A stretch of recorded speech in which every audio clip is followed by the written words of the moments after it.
For any advertisements, contact us 9885272720. ప్రేక్షకులందరికీ నమస్కారం. ఈరోజు మన ఛానల్లో ఒక స్పెషల్ టాపిక్ ఏంటంటే ప్రధాన ద్వారం నెక్స్ట్ ప్రాకార ద్వారానికి సంబంధించిన నియమాలు. సో గతంలో మనం చాలా వీడియోస్ దేని గురించి చేసామంటే వీధిపోటుకు సంబంధించి అసలు వీధిపోటు ఏ దిశలో తగిలితే ఎలాంటి లాభ నష్టాలు ఉంటాయి వీటికి సంబంధించిన పూర్తి వివరాలు గత ఎపిసోడ్స్లోనే మనం ఇవ్వడం జరిగిపోయింది. సో ఇప్పుడు ఈ టాపిక్ మనకేంటంటే ఇది చాలామందికి ఒక ఇబ్బంది కలుగజేస్తున్న టాపిక్. ఆ టాపిక్ ఏంటంటే, సార్ మా యొక్క ఇల్లు ఏదైతే ఉందో ఆ ఇంటి గేట్ ఏదైతే ఉందో ఈ గేట్ ఆపోజిట్ ఎదురింటి గేట్ వస్తుంది, ఇది ఎలాంటి లాభ నష్టాలను కలిగిస్తుంది, మాకు అది పెట్టినప్పటి నుంచి మాకు ఇబ్బందిగానే ఉంది అని మాట్లాడతారు. ఒకటోది. రెండోది మాట్లాడదాం, ఇప్పుడు ఈ గృహానికి ఫర్ ఎగ్జాంపుల్ ఆపోజిట్లో గనక ఇక్కడ ఒక ఇల్లు ఇట్లా ఉంది, సరే ఈ మూల మాకేమన్నా ఇంపాక్ట్ చేస్తుందా అనేవి చాలామందికి ఉండే నెక్స్ట్ డౌట్. ఇంకా డౌట్స్ ఎట్లా అంటే, ఒకవేళ వీళ్ళు గృహం అనేది ఇక్కడ దాకా కట్టుకుంటే వీళ్ళ గేటు మా గేటు అపోజిట్ ఉండొచ్చా అనేది మూడో కండిషన్. ఇప్పుడు నాలుగో కండిషన్లోకి వెళ్తే, సార్ మా యొక్క ఇల్లు ఇట్లా ఉంది, దీని ఆపోజిట్లో కరెక్ట్గా వీళ్ళ యొక్క పిల్లర్ వచ్చింది సార్, మరి ఆ పిల్లర్ దోషం మాకేమన్నా చేస్తుందా? నాలుగోది. నెక్స్ట్, సార్ మా ఎదురింటి వాళ్ళు అసలు కాంపౌండ్ అనేది కట్టలేదు, ఓకే, సో కట్టలేదు, వీళ్ళు డైరెక్ట్ ఇల్లు అనేది ఇక్కడ కట్టేసుకొని ఇక్కడ ఈ ఫ్రంట్లో ఒక పెద్ద సంపులాగా కట్టేశారు, లేదంటే ఒక బావిలాగా పెట్టేశారు, లేదంటే కూపంలాగా పెట్టేశారు, ఓకే, సో వాటర్ స్టోరేజెస్ అన్నమాట ఇవన్నీ. సో ఇలాంటివి పెట్టినప్పుడు అసలు వీటి యొక్క ఇంపాక్ట్ అనేది ఎలా ఉంటుంది, అసలు ఎలాంటి లాభ నష్టాలు అనేవి ఉంటాయి, ఇది మనం కంపల్సరీ తెలుసుకోవాలి. సో ఇది మనకు దీని యొక్క శాస్త్ర ప్రమాణాలు ఇవన్నీ కూడా మన గాయత్రి వాస్తులో పేజ్ నెంబర్ 211లో మనకు ఆల్రెడీ అందుబాటులో ఉన్నాయి. సో అసలు ఈ ఇంటికి సంబంధించి ఇలాంటి దోషాలు ఏమేమి ఉంటాయి, వాటికి సంబంధించి అసలు ఎలాంటి లాభ నష్టాలు ఉంటాయి, వాటికి పరిష్కార మార్గం ఏంటి, అసలు ఇవన్నీ మరి నిజమా కాదా, ఈ మొత్తం విశ్లేషణ ఈ వీడియోలో మనం తెలుసుకుందాం. సో గృహానికి సంబంధించిన మెయిన్ డోర్ ఆర్ గేట్ వీటికి సంబంధించి టోటల్గా దోషాలు ఎలాంటివి ఉంటాయి, దాని పరిష్కార మార్గాలు. ఇప్పుడు మొట్టమొదటి పాయింట్ తీసుకుంటే, ఇది మన ఇల్లు అండి, ఇది మొత్తం కాంపౌండ్, ఇది మన ఇల్లు. సో వీటికి సంబంధించి ఆపోజిట్లో ఇక్కడ చూడండి పరుల కోణము అన్నాం.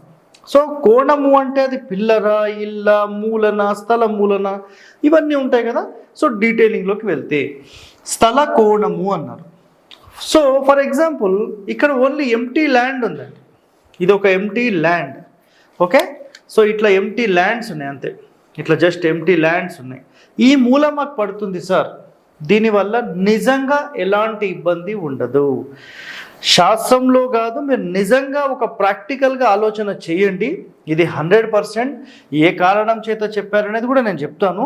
ఒక ఎంటీ ల్యాండ్ అసలు ఎలాంటి కాంపౌండ్ లేనటువంటిది మీకు ఎలాంటి నష్టము ఇది కలగజేయదు, it's clear, okay. So next, ఈ ఇంటికి సంబంధించి ఆపోజిట్లో ఇక్కడ ఒక ఇల్లు ఇట్లా కట్టారు, లేదంటే ఒక కాంపౌండ్ కట్టారు, సార్ ఈ కాంపౌండ్ కట్టినప్పటి నుంచి మాకు ఇబ్బంది ఉంది అన్నాను అనుకోండి, ఇది ఎస్ అంటాను. కాంపౌండ్ యొక్క మూల ఇది షార్ప్ 90 degrees కోణం వచ్చి డైరెక్ట్ గేట్కి హిట్ అయినప్పుడే మనకు దీని ఇంపాక్ట్ అనేది ఉంటుంది. సో ఎంతోమందికి ఇవి నేను కట్టించలేదు కూడా, ఓకే. సో ఒకటో పాయింట్. రెండో పాయింట్ అంటే ఇది ఒక ఎగ్జాంపుల్గా చెప్తున్నాను. రెండో పాయింట్, ఇప్పుడు ఇందాక మీకు ఏం చెప్పానంటే ఎంటీ ల్యాండ్ ఉంటే ఉండదు అని చెప్పాను. ఎందుకు అంటే ఎంటీ ల్యాండ్లో అసలు అక్కడ కోణము కానీ తగలడానికి ఏముండదు, జస్ట్ ఓపెన్ ల్యాండ్, అది ఎట్లా దోషం కలిగిస్తుంది? జనరల్గా కామన్ సెన్స్గా మీరు ఆలోచన చేయండి, మీకు తెలుస్తుంది. రెండో పాయింట్, స్థల కోణం అయిపోయింది, ఇంటి కోణము అన్నాం. సో జనరల్గా దాని అంతరార్థం ఏంటంటే ఒక ఇల్లు కట్టారు, లేదంటే ఒక కాంపౌండ్ కట్టారు, దాని యొక్క మూల పడడము దోషము. సరే ఈ దోషాలు ఉంటే ఏం జరుగుతుంది ప్రశ్న ఉంది కదండి, సమాధానం చెప్తాను, చెప్పేంత వరకు వెయిట్ చేయండి. సో నెక్స్ట్ పాయింట్, మొత్త శూల అన్నారు. అంటే ఫర్ ఎగ్జాంపుల్ ఇక్కడ దాకా వాళ్ళ ఇల్లు ఉంది, ఇక్కడ వాళ్ళు గేట్ పెట్టారు, ఈ గేట్ యొక్క దిమ్మె ఉంటుంది కదండి, ఇట్లా పెద్ద దిమ్మె ఉంటుంది కదా గేట్కి, 2 సైడ్స్ మధ్యలో గేట్ ఉంటుంది. సో దీని యొక్క కోణము అని దాని అంతరార్థం. సో అది కూడా పడొద్దు అంటే శాస్త్రంలో చెప్పిన కాన్సెప్ట్ ఏంటంటే ఎదుటి వాళ్ళు కూడా బాగుండాలి, మన వల్ల ఎదుటి ఇంటి వాళ్ళకు కూడా ఎలాంటి ఇబ్బంది ఉండొద్దు. సో ఇలా కంప్లీట్గా ప్యూరిఫికేషన్ చేసి అసలు ఎలా ఉంటే ఒక ఇంటి గల వాళ్ళు చాలా ఆరోగ్యంగా, నిదానంగా, ప్రశాంతంగా వాళ్ళ లైఫ్ లీడ్ చేస్తారు. సో దీనికి ఎన్నో కండిషన్స్ మనకు చెప్పారు. దాని తర్వాత స్తంభము అన్నాం. So main gate, main door, వీటి ఆపోజిట్లో ఎలాంటి స్తంభం అంటే ఏం లేదండి, సింపుల్ ఈ కాలంలో పిల్లర్ అనుకోండి. నెక్స్ట్ ఇంటి ద్వారము ఉండొద్దు, అంటే ఈ గేట్కి ఈ గేట్ కూడా ఉండొద్దు, ఈ డోర్కి డోర్ కూడా ఉండొద్దు. ఫర్ ఎగ్జాంపుల్ ఇది ఒక ఇల్లే, ఓన్లీ ఇల్లే, ఇది ఒక ఇల్లే, ఓకే. ఈ డోర్ ఆపోజిట్ ఉండకూడదు. నెక్స్ట్ ఇక్కడ చూశారు కదా ఇంటి ద్వారం. నెక్స్ట్ కూపము అన్నాం. సో ఇందాక చెప్పాను కదా, సంపు కానీ వాటర్ స్టోరేజ్కి సంబంధించి కానీ ఉండొద్దు. సింహద్వార దృష్టి, సో దీని దృష్టి, ఈ సింహద్వార దృష్టి, గేట్ల దృష్టి పడొద్దు. సో నెక్స్ట్ దృష్టిని అడ్డు. సో ఇక్కడ మెయిన్ డోర్కి సంబంధించి ఆపోజిట్లో ఎలాంటి అడ్డు ఉండొద్దు అనేది కాన్సెప్ట్. ఇది కంపల్సరీ నేను ఫ్యూచర్లో దీనికి సంబంధించి స్పెషల్ ఎపిసోడే చేస్తాను, చూడండి. ఇవన్నీ కూడా ఏమవుతాయంటే ఈ స్థల కోణము, ఇంటి కోణము, మొత్తశూల, స్తంభము, ఇంటి యొక్క ద్వారము, నెక్స్ట్ కూపము, సింహద్వార దృష్టి, అడ్డు, ఇవన్నీ వేదల కిందికి వస్తాయి. వేద అంటే ఏంటి సార్? సింపుల్ అండి. నేను ఇలా నుంచున్నాను, నాకు అడ్డంగా ఏదైనా పెడితే ఎట్లా ఉంటుంది, లేదంటే ఒక కర్ర ఇట్లా పెడితే ఎట్లా ఉంటుంది, లేదంటే ఇట్లా గుచ్చినట్టు చూస్తే ఎలా ఉంటుంది, ఒక పిల్లర్ అడ్డం ఉంటే ఎలా ఉంటుంది, ఎవరైనా అడ్డు నిలబడితే ఎలా ఉంటుంది, ఇట్లా ఓపెన్ ల్యాండ్లో నేను ఏదో అట్లా చూస్తూ ఉంటే బ్యూటిఫుల్ ఒక మంచి వ్యూ చూస్తూ ఉంటే దాని అడ్డం ఉంటే ఎలా ఉంటుంది, ఒక ఇబ్బంది అనేది ఉంటుంది. అలాంటి ఇబ్బంది ఇంటికి ఉండొద్దు, ప్రధాన ద్వారానికి ఉండొద్దు, గేట్కి ఉండొద్దు అనేది శాస్త్రం చెప్పింది. సో ఇలా ఒక ప్రధాన ద్వారం, main entry of the house అనేది ఎంత బాగుంటే ఆ ఇంటి లోపల వాళ్ళు అంత బాగుంటారు అనేది ఇక్కడ కాన్సెప్ట్. కాబట్టి ఇవన్నీ లేకుండా మనం చూసుకోవాలి. నెక్స్ట్ ప్రాకార ద్వారము, సింహద్వారము, మహాద్వారానికి ఎదుట మార్గం ఉండొద్దు, వీధి ఉండి వేద కలిగిస్తే నాశనాన్నే ఇస్తుంది అని చెప్పేశారు వాళ్ళు. అంటే సింపుల్ ఇక్కడ ఏంటంటే ఇప్పుడు ఇది మీ యొక్క హౌస్, ఎగ్జాంపుల్ ఇది హౌస్ అనుకుందాం. సో ఈ హౌస్కి సంబంధించి ఇక్కడ ఒక రోడ్ వచ్చింది, ఇట్లా రోడ్ వచ్చేసింది. ఈ రోడ్ డైరెక్ట్ వచ్చేసేసి ఈ గేట్లోకి హిట్ అవుతుంది. ఇది కొన్ని వేల మంది పొలిటీషియన్స్ని నాశనం చేసిన ఒక కాన్సెప్ట్. ఇది ఒక మంచి కాన్సెప్ట్, మీరు అందరూ తెలుసుకోండి. నిజంగా పొలిటికల్ వాళ్ళను మీరు అబ్జర్వ్ చేస్తే ఒక ఎమ్మెల్యే అనుకోండి, ఒక ఎంపీ అనుకోండి, ఎంపీపీ అనుకోండి, సర్పంచ్ అనుకోండి, మినిస్టర్ లెవెల్ అనుకోండి, సీఎం లెవెల్ అనుకోండి, మీరు ఏదన్నా అనుకోండి, ఒక పొలిటికల్ ఒక పెద్ద ఆయన వీళ్ళు 10 మందికి మంచి చేద్దామని వచ్చిన తర్వాత వీళ్ళు నష్టపోతున్నారు, వీళ్ళను నాశనం పట్టిస్తున్నారు. ఎవరు నాశనం పట్టిస్తున్నారు? నేను ఇక్కడ ఒక్కసారి మీకు ఎక్స్ప్లెయిన్ చేస్తాను, మీకు అర్థం చేసుకోండి. ఏ ఇంటికైతే, ఏ ప్రధాన ద్వారానికైతే, ఏ గేటుకైతే డైరెక్ట్గా రోడ్ వచ్చి హిట్ అవుతుందో, ఫర్ ఎగ్జాంపుల్ ఇక్కడ గేట్ లేదు సార్ అన్నారు అనుకోండి, ఇది ఓపెన్లోనే ఉంది. ఎగ్జాంపుల్ ఇక్కడ ఈ ద్వారం చాలామంది ఏం చేస్తారంటే ఈ మధ్యలో పెట్టరు కదా, ఇక్కడ ఈశాన్యంలో పెడతారు కదా.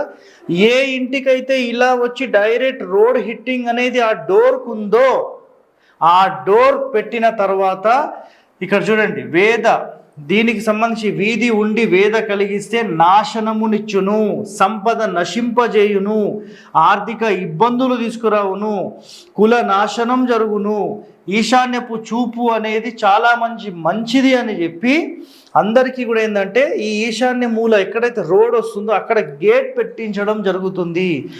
ఎంతోమంది పొలిటీషియన్స్ ఇది పెట్టిన తర్వాత నానా కష్టాలు పడడం నేను చూసి చాలామంది కూడా చెప్పడం జరిగింది.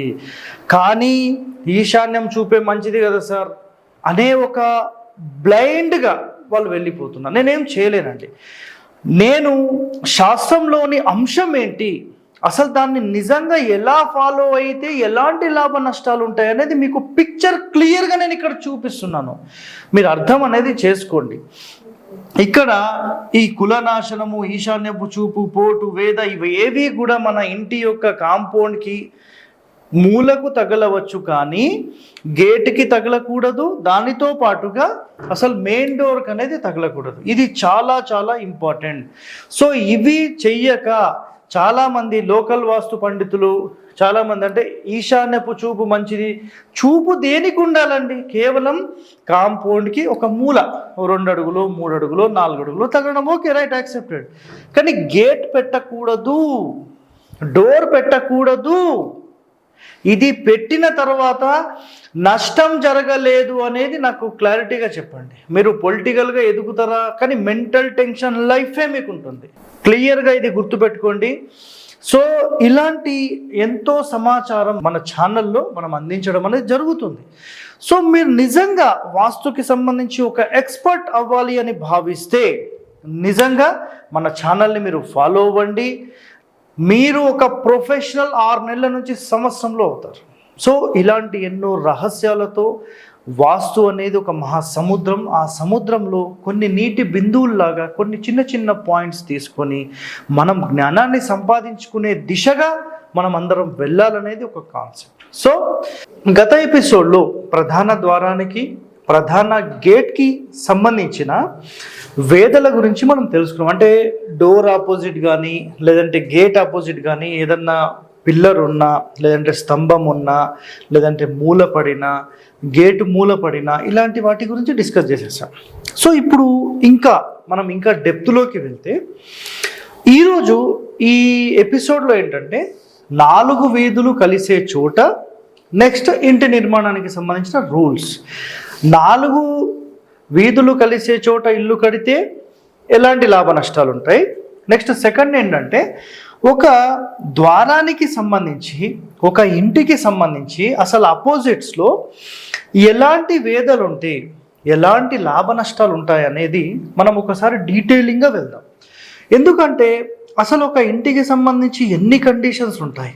ఒక ఇంటికి సంబంధించిన అపోజిట్స్లో ఒకవేళ గుడి ఉంటే ఎలా, ధ్వజస్తంభం ఉంటే ఎలా, వీధులు ఉంటే ఎలా, ఎదురు వాళ్ళ ఇంటికి సంబంధించిన డోర్ ఉంటే ఎలా. సో ఇలా ఎన్నో ప్రశ్నలు చాలా మందిని వేధిస్తాయి. ఇలాంటి ఒక స్పెషల్ ఎపిసోడ్ అనేది ఈరోజు వరకు కూడా ఏ ఛానల్లో కూడా చేయలేదు. సో వీటికి సంబంధించిన డీటెయిలింగ్ టోటల్ ఎపిసోడ్స్ ఒక 4 నుంచి 5 వరకు వస్తాయి. సో మీరు ప్రతి ఎపిసోడ్ అనేది చూడండి. ప్రధాన ద్వారానికి సంబంధించి కనీసం అంటే కూడా ఒక 200-300 కండిషన్స్ ఉంటాయండి. నిజంగా సార్ మీరు అసలు ఇన్ని గణం ఎక్కడ తీసుకున్నారు అంటే మీరు సింపుల్గా చెప్తానండి. గాయత్రి వాస్తులు ఇవన్నీ చాలా కండిషన్స్ ఉన్నాయి. ఇంకా కొన్ని కండిషన్స్ మనకు ఎక్కడ దొరుకుతాయంటే సమరాంగణ సూత్రధారంలో దొరుకుతాయి. సమరాంగణ సూత్రధారాన్ని, దానిలోని కాన్సెప్ట్స్ని ఇవన్నీ తీసుకొని ఎన్నో తెలుగు పుస్తకాల్లో మన తెలుగు వాళ్ళు మనకు అందించారు. సో అంత గొప్ప వాళ్ళు మన తెలుగు. సో ఇప్పుడు ఇక్కడ కాన్సెప్ట్స్ చూడండి. కొన్ని మీకు సింపుల్గా ఇందులో కొన్ని కండిషన్స్ చెప్తాను, ఇంకొక ఎపిసోడ్లో ఇంకా డీటెయిలింగ్గా వెళ్తాం. ఓకే, సో ఇక్కడ కండిషన్స్ 4 వీధులు కలిసే చోట ఇంటి నిర్మాణము అన్నారు. సో ఇక్కడ ఒకటే గమనించండి, ఇదొక రోడ్, ఇదొక రోడ్, ఇదొక రోడ్, ఇదొక రోడ్. సో ఇవి 4 వీధులు కలిసే చోట అంటాం మనం. ఓకే, సో ఇలాంటి దగ్గర మీరు ఇంటి నిర్మాణం చేస్తే ఒక సాధారణ ఇంటికి, ఒక సాధారణ మానవ గృహానికి ఇది పనికి రాదు అనేది శాస్త్రం చెప్పబడింది. కేవలం రాజులకు ఇది పనిచేస్తుంది, పబ్లిక్ బిల్డింగ్స్కి ఇది పనిచేస్తుంది, పబ్లిక్ ఎక్కువగా తిరిగే ఒక కమర్షియల్ కాంప్లెక్స్ లాగా ఉంటే ఇది పనిచేస్తుంది, వాళ్ళకేమీ కాదు. ప్లస్ ఎలాంటి బిజినెస్ సెంటర్స్కైనా ఇది పనిచేస్తుంది. కానీ ఒక సాధారణ మానవ గృహానికి ఇలాంటి రోడ్ ఉంటే చాలా డేంజర్. అది కూడా ఏదో ఒక చిన్న గల్లీలో ఉందండి అంటే ప్రాబ్లం లేదు. కానీ పెద్ద పెద్ద రోడ్స్ ఉండే దగ్గర, ఎప్పుడు హైవే రోడ్స్, నేషనల్ లేదంటే పెద్ద పెద్ద వీధులు ఉండే చోట, టౌన్ సిటీస్ లాంటి ప్రాంతాల్లోనేమో ఈ వీటికి సంబంధించిన దోషం అనేది చాలా తీవ్రంగా ఈ ఇంటిలో ఉన్న వాళ్ళకి కలుగుతుంది. సార్ దీన్ని సింపుల్గా పరిష్కారం చెప్పండి. ఒకటి నేను ఇక్కడికి కట్ చేసి దీన్ని షాప్స్ చేసేసి ఇక్కడ నుంచి ఇల్లు కట్టుకుంటే సింపుల్ అయిపోయింది. చాలా సింపుల్ రెమెడీ. ఎవరికైనా ఛాన్స్ ఉంటే అలా చేయండి. లేదు ఒకసారి మీరు ఎవరినన్నా వాస్తు వాళ్ళని పిలిపించి ఒకసారి అడగండి, మీకు ఏమైనా మంచి సలహా ఇవ్వచ్చు. సో సింపుల్ పరిష్కారం. ఇలా ఎన్నో పరిష్కార మార్గాలు మన దగ్గర ఉన్నాయండి. ఓకే, నెక్స్ట్ అయితే 4 వీధులు కలిసే చోటను ఏమంటారంటే చతుర్వము అంటారు. చతుర్వం, ఇది చతుర్వం. ఓకే, సో దీనివల్ల నష్టాలు ఏముంటాయంటే ఈ ఇంటి లోపల నివసిస్తే సేవాజనకము వలన కష్టాలు, అంటే ఇక్కడ మీ దగ్గర పనిచేసే వాళ్ళందరూ మిమ్మల్ని నరక యాతన పెడతారు. సో ఇది క్లియర్ కట్. నెక్స్ట్ ప్రవాసాలు కలిగించును, అంటే ఇంట్లో ఉండే వాళ్ళు ఇక్కడ ఉండరు, ఎప్పుడు తిరగడమే. అంటే ఇక్కడ వీళ్ళు కావాలని తిరగడము అనేది కాదు, ఇక్కడ ఆటోమేటిక్గా ఈ యొక్క దోషం అనేది అక్కడ నివసించనివ్వకుండా చేసేస్తుంది, లేదంటే ఇంకో చోటికి మూవ్ అయ్యేలా చేస్తుంది.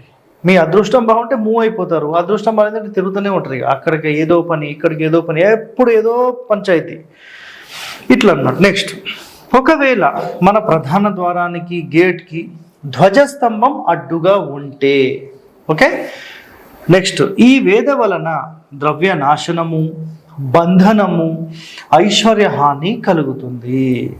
సో ధ్వజస్తంభము అంటే టెంపుల్కి సంబంధించిన ధ్వజస్తంభాలు ఉంటాయి కదా, ఇట్లా ఒక పెద్ద టెంపుల్ ఉందనుకోండి, ధ్వజస్తంభం అడ్డులోనే మనం ఉండొద్దండి. అసలు టెంపుల్ అనేది వెరీ వెరీ పవర్ఫుల్. అసలు ఎందుకు దేవాలయాలు అంత పవర్ఫుల్ అంటే పూర్తి ఆగమ శాస్త్రాలను ఆధారితం చేసుకుని స్థాపత్య వేదాన్ని మొత్తం దాని యొక్క ఇంప్లిమెంటేషన్ చాలా ప్రాపర్గా సెట్ చేస్తారండి. ఆగమ శాస్త్రాల టోటల్ అధ్యయనం చేసిన వాళ్ళు స్థాపత్య వేదంలోని రహస్యాలన్నీ తీసుకొని ఒక పదమండలి గణితం చేసి వాటిని అక్కడ సెట్ చేస్తారు కాబట్టి వెరీ వెరీ పవర్ఫుల్గా ఇది ఉంటుంది. సో ఇలాంటి ఒక పవర్ఫుల్ ఒక దేవాలయం అంటేనే ఒక పవిత్ర స్థలం. సో అలాంటి దగ్గర ఒక సంసారం చేస్తూ ఉండొద్దు అనేది ఇక్కడ కాన్సెప్ట్ అన్నమాట. ఎప్పుడు డిస్టర్బెన్సెస్ జరుగుతుంది కాబట్టి ఈ ధ్వజస్తంభం ఎదురుగా ఉంటే గనక మీకు స్త్రీలకు అరిష్టము, వ్యాధులను కలిగించును అని చెప్పారు. ఓకే, నెక్స్ట్ దేవాలయం ఉంటే వినాశనమే అని చెప్పేశారు. దేవాలయం ఉందనుకోండి ఇట్లా ఆపోజిట్లో చాలా డేంజర్. సో సార్ ఎట్లుండొచ్చు అంటే ఒకవేళ ఇక్కడ దేవాలయం ఉంది, ఈ ఫేసింగ్ ఉంది, ఎగ్జాంపుల్ ఏదో ఫేసింగ్, ఇక్కడ పక్క మీ ఇల్లు ఉంది, పర్వాలేదు అంటున్నా, ఇది కొంతవరకు బెనిఫిట్. కానీ మన డోర్ ఆపోజిట్లోనే, మన ఇంటి ఆపోజిట్లోనే టెంపుల్ ఉండకూడదు. ఓకే, నెక్స్ట్ దీనికి సపరేట్ రోడ్ ఉంది సార్, మేము ఇట్లా వెనకాల ఈ టెంపుల్కి వెనకాల ఇంకో రోడ్ ఉంది, దాని వెనకాల ఉండొచ్చా అంటే ఇది సెకండ్ ఆప్షన్. కానీ దేవాలయానికి కనీసం ఒక 60 అడుగుల దూరం ఉంటే, రాసుకోండి ఇది 60 yards లేదా 60 feet మినిమం. ఇది మినిమం, ఇది మ్యాక్సిమం. ఇది ఉంటే ఇంకా టాప్, ఇది పర్వాలేదు అంటున్నాను. 60 feet లేదా 60 yards అంటే 180 అడుగుల దాకా వచ్చేస్తుంది. ఓకే, సో ఇది మినిమం, పర్వాలేదు, మీకు కుదిరితే ఇది ట్రై చేయండి. సో ఇలా మనకి ఎన్నో కండిషన్స్ అనేవి ఇందులో చెప్పబడి ఉన్నాయి. నెక్స్ట్ మనకు శాస్త్రాల్లో ఇంకొక పాయింట్ ఏం చెప్పారంటే బ్రాహ్మణ గృహం ఆపోజిట్లో ఉంటే, అంటే ఇది మన ఇల్లు, ఇది బ్రాహ్మణుల ఇల్లు, కులనాశనం జరుగుతుంది అని ఉంది. అసలు శాస్త్రాల్లో ఈ బ్రాహ్మణులకు సంబంధించి ఎందుకు కాన్సెప్ట్ వచ్చింది అంటే బ్రాహ్మణులు ఎంతోమందికి మేలు చేయడం కోసం వాళ్ళు ఎంతోమందికి సంబంధించిన మైనస్ పాయింట్లను కూడా స్వీకరిస్తారు. మైనస్ పాయింట్లు అంటే ఇక్కడ ఏమిటో కాదండి, వాళ్ళ కర్మను స్వీకరిస్తారు. అంటే వాళ్ళు కూడా 10 మంది బాగుండాలని చాలామంది దానాలు చేస్తుంటారు కదా, అలాంటి దానాలను వీళ్ళు స్వీకరించడం వలన వాళ్ళ యొక్క చెడు అనేది వీళ్ళు స్వీకరించి ఈ ఇంటి లోపల నివాసం ఉంటారు కాబట్టి ఇదే ఇంట్లో ఉండడం వల్ల ఈ ఇంటి యొక్క ఇంపాక్ట్ అనేది పడుతుంది. కాబట్టి బ్రాహ్మణ గృహాలకు ఉండొద్దు అని వాళ్ళు చెప్పడం జరిగింది. సో దీనిలోని అంతరార్థం ఇదండి. నెక్స్ట్ పాయింట్, బ్రాహ్మణ గృహం కూడా కొనొద్దు అని చెప్పి కొన్ని శాస్త్రాల్లో మనకు కనబడుతుంది, కానీ కండిషన్స్ అనేవి ఎవరూ చెప్పలేదు. నేను ఇందాక మీకు చెప్పిన కండిషన్ కనుక మీరు చూస్తే వాళ్ళు ఏదైతే ఆ స్వీకరించడం ఉంటుందో ఆ ఇంట్లో ఉంటున్నారు కాబట్టి అదంతా ఆ ఇంటికి వర్తిస్తుంది. కాబట్టి బ్రాహ్మణ గృహాలను కొనొద్దు అని చెప్పారు.